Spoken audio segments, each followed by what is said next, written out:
ធ្លាប់តែលើជប៉ុននិយាយយល់អត្ថន័យគេនិយាយក៏ប៉ុន្តែมันអាចនិយាយទៅវិញបានដោយស្រួលនៅពេលដែលបងប្អូនជួបជាមួយនឹងស្ថានភាពដែលប្រទះជាមួយនឹងភាសាក្រៀមនៃជនជាតិជប៉ុន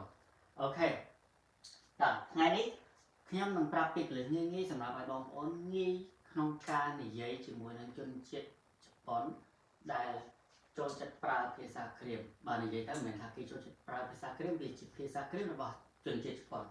អូខេអញ្ចឹងខាងខាន់សៃបែងបងប្អូនដែលរស់នៅខាងខាន់សៃបែងតើមើលទាំងអស់គ្នាមើលវីដេអូនេះបងប្អូននឹងអាចនិយាយបាន100%ជាមួយនឹងជនជាតិជប៉ុនដូចជនជាតិដើមរបស់គេអញ្ចឹងអូខេ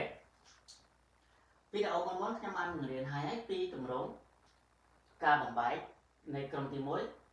ថ្ងៃនេះខ្ញុំនឹងប្រាប់ពីរបៀបបំបែកនៃក្រុមទី2ដែលទម្រង់បដិសេធស្មើនឹងភាសាក្រៀមបដិសេធដូចគ្នាភាសាក្រៀមរបស់ខាងអូសាកាខាងខ្យូតូឬក៏ខាងខូបេអីជាដើមគឺគេមានក្បួនបំបែករបស់គេតោះឥឡូវយើងចូលមើលដល់វីដេអូទាំងអស់គ្នាពាក្យថាមិនញ៉ាំថាបែណៃ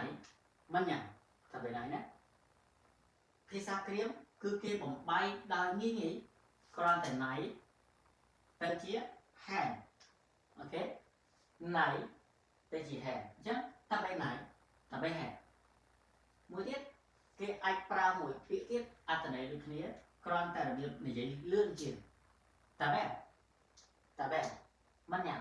អូខេដូចគ្នាអត្ថន័យដូចគ្នាតោះពាក្យមួយទៀតដែលបងប្អូនត្រូវចងចាំណែណៃកិច្ចសព្ទដែលមានមួយពាក្យបងប្អូនត្រូវចាំណាកិច្ចសព្ទដែលមានតែមួយពាក្យនៅពេលដែលបំបែកទៅជាភាសាក្រៀមគឺយើងបងអូសំឡេងវែងតិចមកណេហានណេណៃណេហានឬក៏ណែនអូខេណាណែន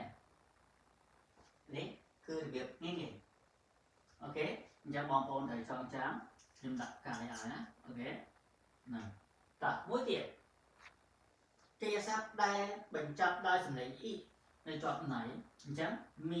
ណៃអូខេណាមីណៃចឹងមីណៃបងប្អូនបំបែកទៅជាមីហ៊ីនអូខេណាមីហ៊ីនចឹងមីណៃទៅជាមីហ៊ីនឬក៏មីអូខេអញ្ចឹងរបៀបបំបែកនេះចងចាំបងប្អូនហើយប្រើឲ្យបានល្អទាំងអស់គ្នាអូខេសង្ឃឹមថាវីដេអូមួយនេះមានអត្ថប្រយោជន៍សម្រាប់បងប្អូនទាំងអស់គ្នាអូខេជួបគ្នាវីដេអូបន្ត